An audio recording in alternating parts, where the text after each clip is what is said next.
پاکستان کے سامنے یا پاکستان جیسے ممالک کے سامنے دو ہی راستے ہیں کہ یا ہم اس امید کے سہارے جو کہ دنیا میں زیادہ کارگر نظر نہیں آ رہی، انتظار میں بیٹھے رہیں، یا پھر ہم اپنے وسائل سے اپنے ملک کو بچانے کے لیے، اپنی معیشت کو بچانے کے لیے زیادہ سے زیادہ پرو ایکٹیولی کام کریں۔ حکومت کی حکمت عملی یہی ہے کہ ہم دوسروں پر بھی اپنا جو ہمارا استحقاق ہے وہ یقیناً اسے پیش کریں کہ دنیا کا فرض ہے کہ وہ ہمارے جیسے ممالک اور دیگر ہمارے جیسے ممالک کی مدد کرے جو ترقی یافتہ ممالک کی غیر ذمہ دارانہ ترقی کا نشانہ بنے ہوئے ہیں، لیکن اس کے ساتھ ساتھ ہم اپنے وسائل کو بروئے کار لائیں، اپنی قوم کی جو صلاحیت ہے اسے مجمع کریں، اسے ہارنس کریں اور اسے ایک کولیبریٹو فریم ورک میں لائیں۔ اور میں آپ کو یہ بات بہت خوشی کے ساتھ بتا سکتا ہوں کہ چونکہ 2022 کے فلڈ رسپانس کی کمیٹی کی میں نے سربراہی کی تھی اور مجھے وہ سارا مشاہدہ ہے کہ کس طریقے سے ہم نے اس تباہی کا سامنا کیا۔ اس وقت اگر کوئی دنیا کا اور ملک ہوتا اور اس کی وہ معاشی صورتحال ہوتی جو ہماری تھی کہ ہم ابھی ڈیفالٹ کے تلوار کے اوپر کھڑے تھے اور 30 ارب ڈالر کی افتاد ہم پر آ گری، تو کوئی دنیا کا اور ملک شاید اس بلا سے بچ نہ سکتا اور ڈیفالٹ ہو جاتا۔ لیکن this goes to the credit of Pakistani nation کہ ہم نے اس تباہی کا سامنا بھی کیا اور ملک کی معیشت کو بھی گرنے سے بچایا اور آگے چلتے گئے۔ اور اس میں یہ بات بھی برملا کہنا چاہوں گا کہ یقیناً حکومتوں نے، وفاقی حکومت نے، صوبائی حکومتوں نے اپنا کردار ادا کیا، سرکاری اداروں نے کردار ادا کیا، لیکن اصل کردار ہماری کمیونٹیز نے ادا کیا۔ ہماری کمیونٹیز نے اور ہماری نیشن نے، ہماری قوم نے جس ریزیلینس کا مظاہرہ کیا، میں سمجھتا ہوں کہ وہ پاکستانی قوم کی بہت بڑی طاقت ہے۔ اور اگر ہم اسی ریزیلینس کو اپنی طاقت بنا کر آگے چلیں تو ہم آنے والے خطرات کے لیے بھی بہت بہتر پیش بندی کر سکتے ہیں۔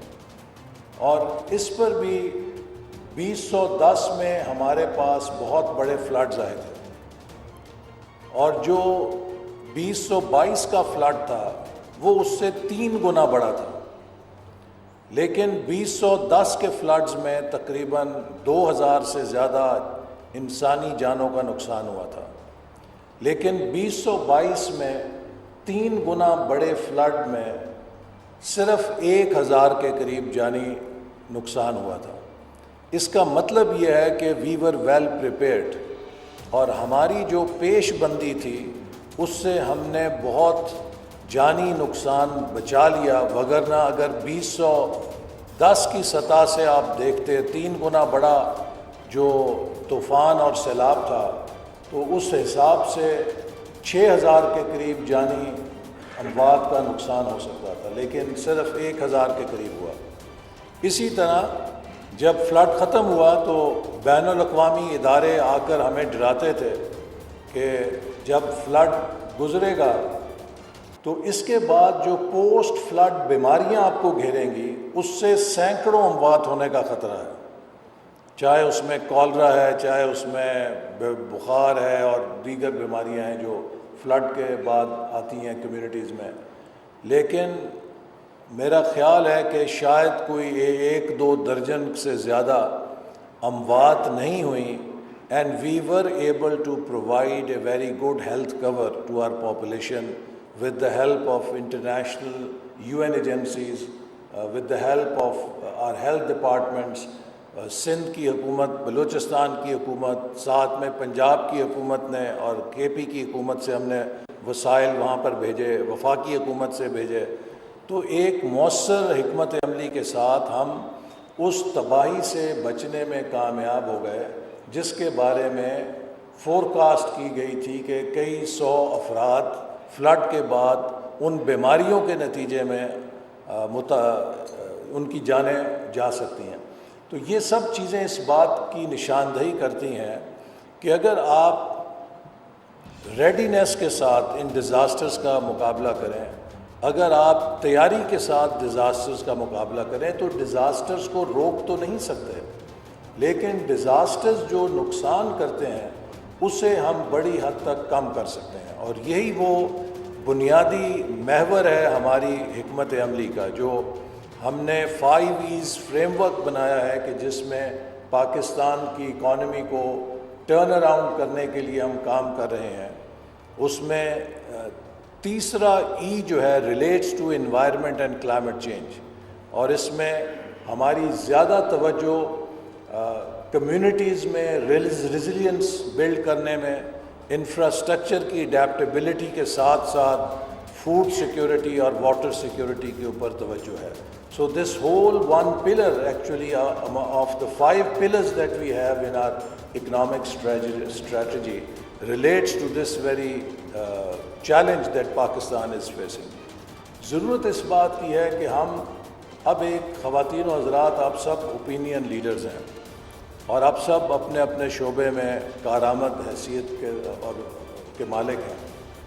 ہمیں سنجیدگی کے ساتھ یہ سوچنا ہے کہ کلائمیٹ چینج ہی نہیں، ہم اپنی قومی صلاحیت کے بھی ایک ڈیزاسٹر رسک مینجمنٹ کے پلان پر کیسے کام کریں گے۔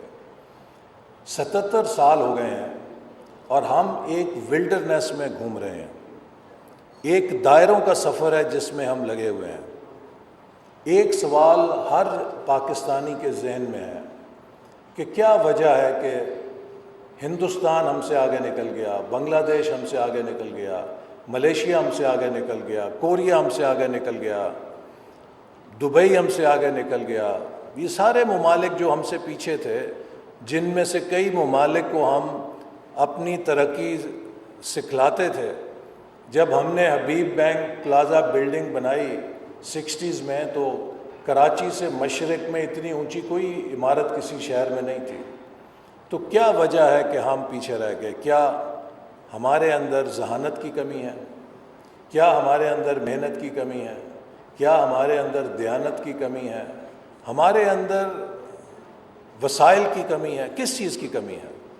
میں یہ بات بہت یقین کے ساتھ کہہ سکتا ہوں کہ ہم ان ممالک میں سے کسی ملک سے نہ ذہانت میں کم ہے، نہ صلاحیت میں کم ہے، نہ وسائل میں کم ہے، اور نہ ہی دیانت میں کم ہے۔ یہ سب ملک ہمارے جیسے ہی ہیں، اتنے ہی اچھے ہیں، اتنے ہی برے ہیں جتنے ہم اچھے یا برے ہیں۔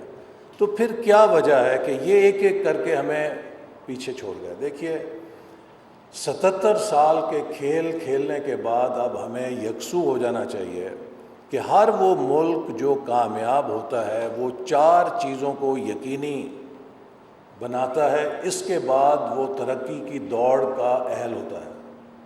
پہلی چیز امن، وداؤٹ پیس دیر از نو ڈیولپمنٹ۔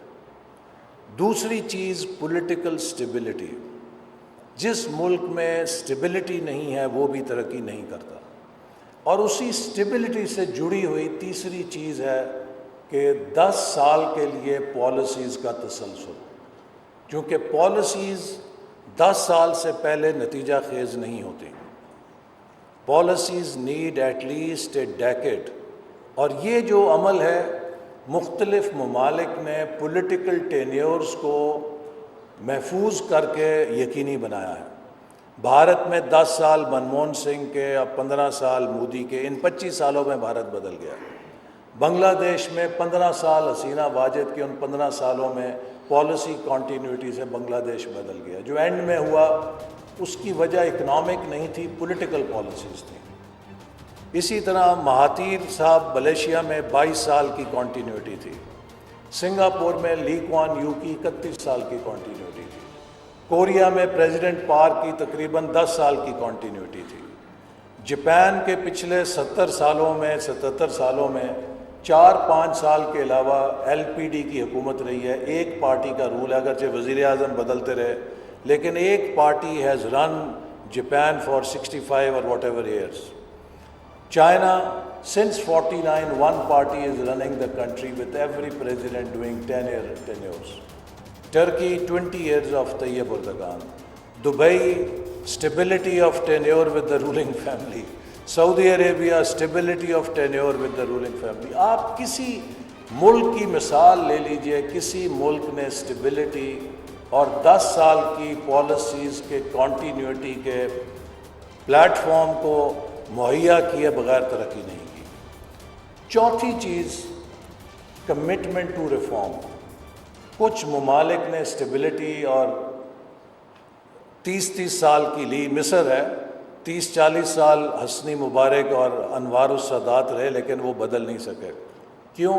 کہ there was no commitment to reform, no commitment to change.